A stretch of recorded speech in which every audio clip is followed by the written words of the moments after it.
मैंने night bulb बुझा दिया और सोने की कोशिश करने लगी। तभी याद आया, मुझे तो पेशाब करने जाना है। मैं ये सोचते ही पलंग से उठ खड़ी हुई।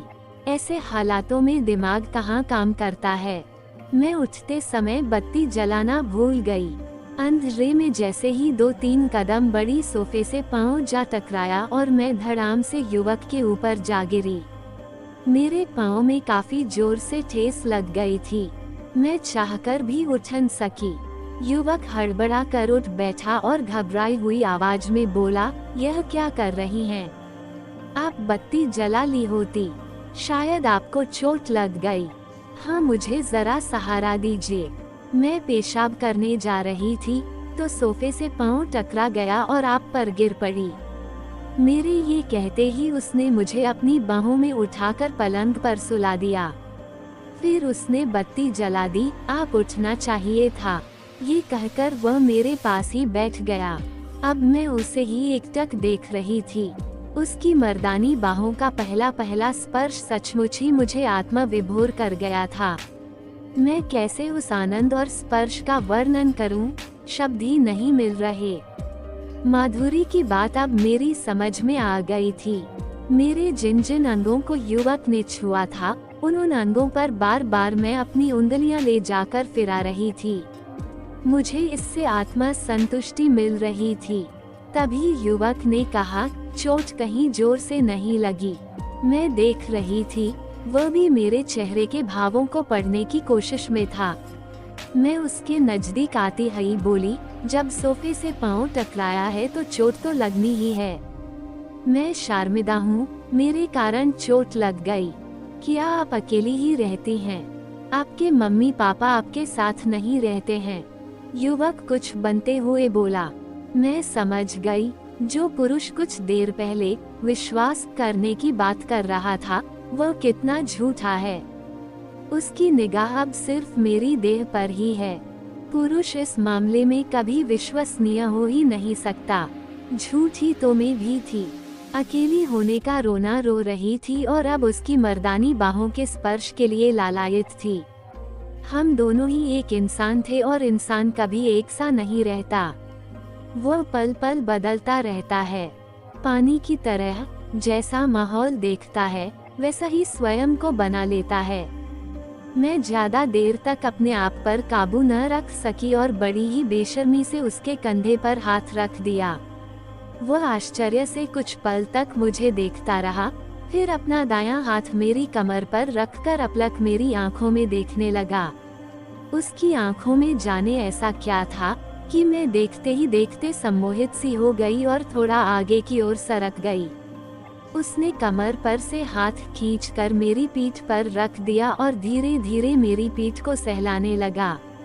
मुझे उसके हाथों के स्पर्श मात्र से ही जो सुख मिल रहा था, वैसा सुख जीवन में नहीं मिला था। सभी सुखों से अलग और विविधता लिए है ये सुख था। इस सुख में क्या नहीं था? रंग, रस, मिठास, गंध, स्वाद, सभी कुछ तो था। मुझे ये बात समझते देर न लगी कि अगर बदरंग जीवन को रंगीन किसी से बनाया जा सकता है, तो वह स्त्री पुरुष की बाहों का स्पर्श ही हो सकता है। इतने में ही युवक ने मुझे लिटा दिया। मैंने कोई विरोध नहीं किया। मैं कुछ बोलती या समझती, इससे पहले वह मेरे यौनांगों को बारी बारी से चूमने लगा। फिर उसने मेरी पलकों पर अपने न गर्म होंठ रख दिए। मैं सीतकार उठी और पलंग से उछलकर सोफे पर आ गई। युवक आंखें बंद कर हंसने लगा। मैंने आंखें नचाते हुए कहा, पकड़ो तो जानू, मुझे ललकार रही हो। युवक ये कहते हुए उठा और पलक झपकते ही पलंग से सोफे पर आ गया। मैं वहां से उठकर ज्यों ही पलंग पर जाने के लिए उठी, उसने मुझे अपनी बाहों में दबोच लिया। लो, अब पकड़ लिया ना। मैं खिलखिलाकर हंस पड़ी। वह सेक्स कला में निपुण था। स्त्री को कैसे सहवास से पहले ही पिघला कर मोम बनाया जा सकता है, उसको बताने की जरूरत नहीं थी। उसने एक एक करके मेरे सारे अंगों को चूम लिया था। मेरे तलबों तक को भी उसने चाटा था। मैंने पहली बार ही यह जाना था कि कोई पुरुष किसी स्त्री के तलवों को चाटता चूमता है। तो वह कितनी उत्तेजित हो उठती है। वह केवल चूमने चटाने में ही निपुण नहीं था, बल्कि सहवास कला में भी प्रवीण था। जब वह मुझे अपनी बाहों का सहारा देकर मुझसे खेलने लगा तो मैं अनायास ही उसके होंठ अपने होठों में दबाकर चूसने लगी। मैं अपने आप में थी ही नहीं। मुझे तो उसके होंठ ऐसे लग रहे थे जैसे मिश्री की डली हों, उससे भी कहीं अधिक स्वादिष्ट और मीठे। अब तक मैंने जो सहवास देखे थे वे तो कुछ भी नहीं थे, बस आधे अधूरे ही थे। इसी बीच युवक ने एक दबी आवाज में सीटकार ली और अपना सिर मेरे सीने पर रखकर दम लेने लगा। मैं पूरी तरह से संतुष्ट हो गई थी।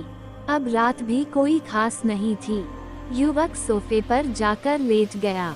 मैंने सेक्स को जिस रूप, रंग और रस में भोगा था वह अब ऐसा था। हरी तीखी मिर्च तो सभी ने देखी होगी।